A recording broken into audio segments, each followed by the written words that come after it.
Good morning once again. It's a great blessing kay nakamata pata karong adlaw, another day, another blessing from the Lord. So salamat sa Ginoo. So for this morning, gusto na ko siya i-share ninyo about prayer.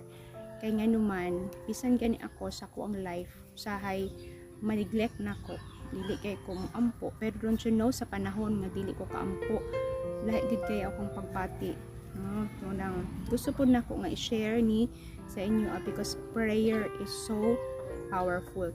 Lagi akong kahimuan whenever we pray, every day. Prayer is, this is what we call as spiritual communication with our Creator. So kung natay communication with our Creator, pasabot di ay ana nga makabuild ka og palalom nga relasyon sa atuang buhi nga Dios. So whenever we pray, naagi makita nimo nga changes sa imong kinabuhi. There is miracle na mahitabo sab sa imong kinabuhi.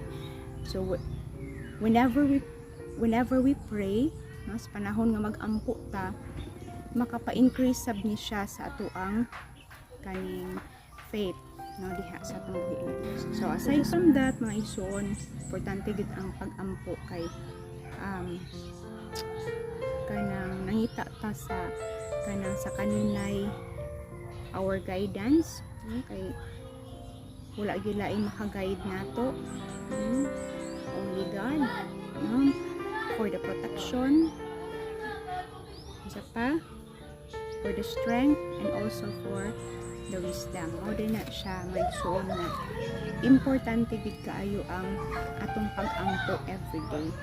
So do not miss to pray, do not skip in praying, kay importante kaayo ang mag-ampo gid sa kanunay.